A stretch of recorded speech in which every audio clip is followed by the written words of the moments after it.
ఏంటమ్మా? సర్దపైన తాతని suit case ఉండదు, ఎక్కితి. సరే అమ్మా.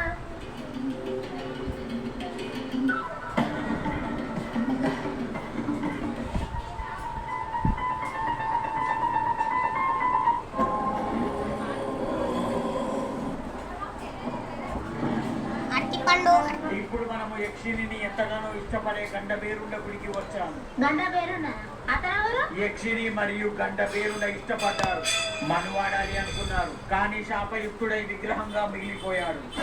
శాపమా? ఎలా? యక్షిని శపించిందా?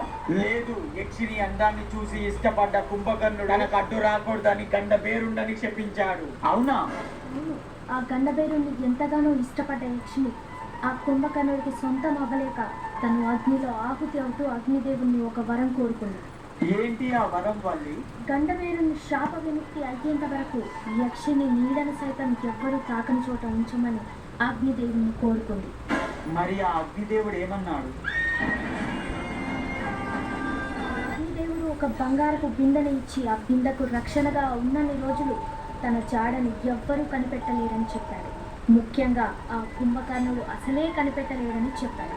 మరి ఆ బిందెను మనం దక్కించుకుంటే ఆ కుంభకర్ణుడికి యక్షిని చిక్కుతాదా? అవును, ఆ అగ్నిదేవుడి వరంక పని చేయదు. అప్పుడు ఆ కుంభకర్ణుడు యక్షిని వశపరుచుకుంటాడు. అవునా? అమ్మా, పాపం కదా యక్షిని, అవసరమా అన్న బంగారు బిందె దక్కించుకోవడం? అవును, అవసరమే. ఎవరేమైపోతే మనకేంటి? ఆ బంగారపు బిందెను మనం ఎట్లయినా దక్కించుకోవాలి. తాత, ఈ మ్యాప్ దగ్గరికైతే మనం వచ్చేసినాం. ఇక్కడ నుంచి ఎటు పోవాలో మీరే చెప్పాలా. ఆ గంట పేరుండ గుడి వెనుక యక్షిని రక్షణలో ఆ బంగారపు బిందె దాగి ఉంది. పదండి వెళ్దాం.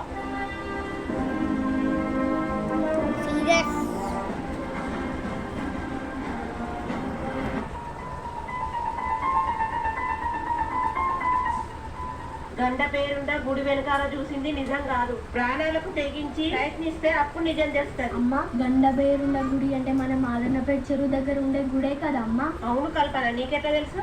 అమ్మా, తాతయ్య నీకు కథలు చెప్పాడని చెప్పు. అవి నాకు కూడా చెప్పావు కదమ్మా, మర్చిపోయావా? గండబేరుండ గుడి గురించి చెప్పావమ్మా, మాదన్నపేటలో ఉంది అని. అవును కల్పన, నీకు బాగా గుర్తుంది నాన్న. మరి ఈ బుక్కులో ఇలా ఎవరు రాశారమ్మా? ఇంకెవరు, మీ తాతనే. బిందె కోసం ప్రయత్నించి ఆస్తులన్నీ పోగొట్టుకున్నాడు. జరిగిందంతా పుస్తకాలలో రాసుకుంటుంటే ఊరు జనాలు పిచ్చోడని ముద్రేశారు. పాపం కదమ్మా తాతయ్య. గండ పేరుండ గుడి వెనకాల చూసింది నిజం కాదు, ప్రయత్నించి చూస్తే నిజం తెలుస్తుంది. అంటే ఏంటి? అంటే ఏంటో తెలుసుకోవాలంటే అన్నపైన గండబేరుండ గుడికి వెళ్ళి తెలుసుకోవాలమ్మా. మనకు దారి తెలియదు కదా కల్పన. ఇంత చెప్పిన తాత దారి కూడా పెట్టెలోనే దాచిపెట్టి ఉంటాడమ్మా. చూడు,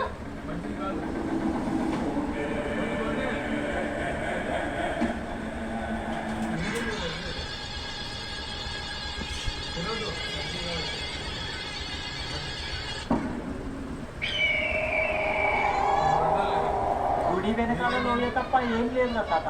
కనిపించేదంతా నిజం కాదు. నిజం కనిపించాలంటే లోయలో దూకాలి. గండ పేరుండ గుడి వెనకాల చూసింది నిజం కాదు, ప్రాణాలకు తెగించి ప్రయత్నిస్తే అప్పుడు నిజం చేస్తుంది. మీరు ఎట్లా పడితే అట్లా వెతకడానికి ఇది ఉత్తుత్త బిడ్డ కాదు బిడ్డ. యక్షిని కాపలాగా ఉండే బంగారు బిడ్డ. ఆ బిడ్డ దక్కాలి అంటే ప్రాణాలకు తెగించి ధైర్యం చేయాల్సిందే. ఎలాగో ఇప్పుడు నేను బతుకు దరిద్రపు పేద బతుకు. పోతే ఏంటి ఉంటే ఏంటి, ఒకసారి ప్రయత్నించి చూద్దాం. తాత, నేను రెడీ దూకడానికి. తెల్లునా కూడా బిడ్డల మాత్రం సగం మాట కావాలి, కానీ సాగుల మాత్రం మొత్తం మాట నాకే ఇస్తారా? నువ్వు ఎట్లా దూకమో నేను కూడా చూస్తా. పోతే పైకి, లేకపోతే బిందెతో ఇంటికే.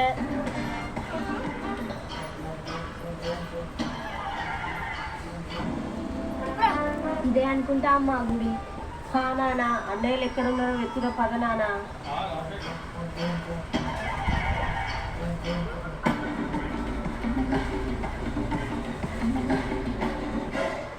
ఆగు కల్పన, ఏడమాయవేళ్ళు వీళ్ళు. తాతయ్య, మనం ఎక్కడికి వచ్చామో అర్థం కావట్లేదు. ఒక్కసారి మీరందరూ వెనక్కి తిరగండి.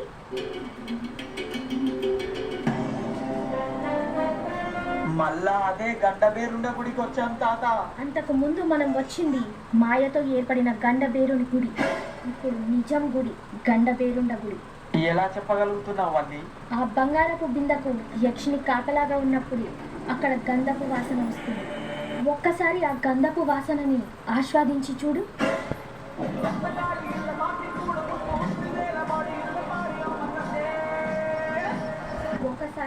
మీ నిండు మనసుతో గుడిని చూడండి. ఆ బంగారపు బిందె మీకు దర్శనమిస్తుంది.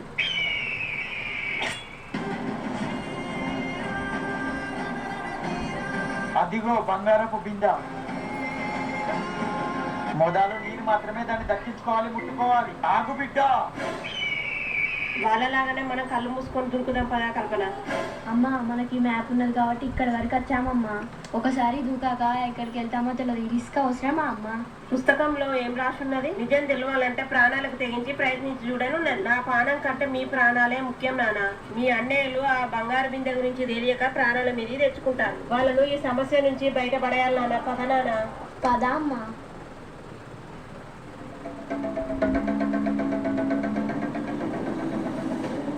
నువ్వు ఆ బిందె దగ్గరికి వేసే ప్రతి ఒక్క అడుగు ఆ యక్షిని కూడా దగ్గరైనట్టే. నీ రక్త సంబంధాన్ని తమ్ముడిని కూడా తోడు తీసుకెళ్ళు. చూపు తప్పకూడదు. నీ ధ్యాస ఆ బిందె మీదనే ఉండాలి. జాగ్రత్త. ఎందుకు తాత? ఆ బిందె నీకు దక్కాలి అంటే ఒకేసారి గంట మోగాలి. ఆ బిందెను తీయాలి.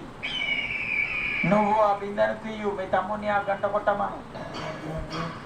వల్లి, వాళ్ళు ఆ బిందెను తీసేటప్పుడు నువ్వు నీ కళ్ళు మూసుకో. 30 సంవత్సరాల క్రితం అలానే చూసి నేను నా కళ్ళను పోగొట్టుకున్నాను. సరే తాతయ్య.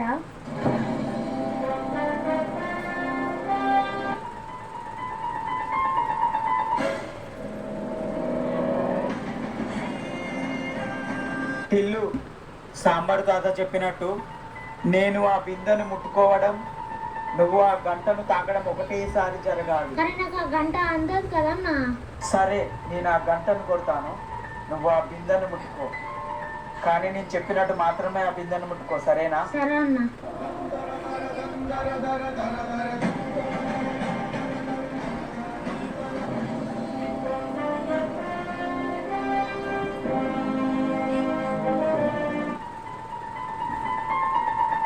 ముట్టుకో బిడ్డ.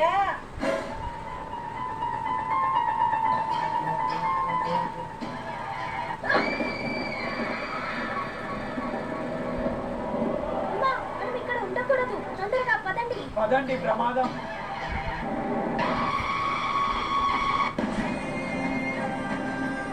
రెండు గంటల తరువాత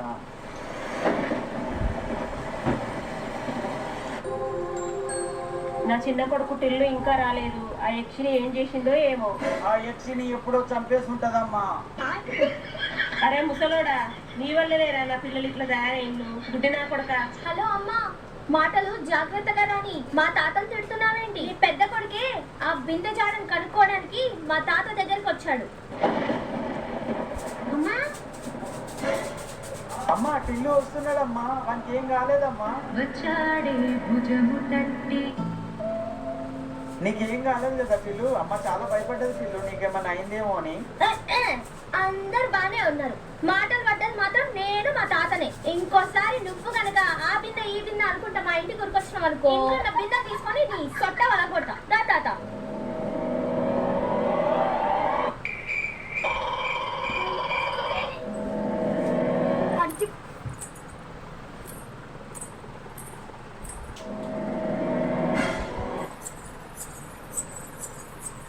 ఈ గచ్చల సప్పుడు ఎక్కడి నుంచి వస్తుంది?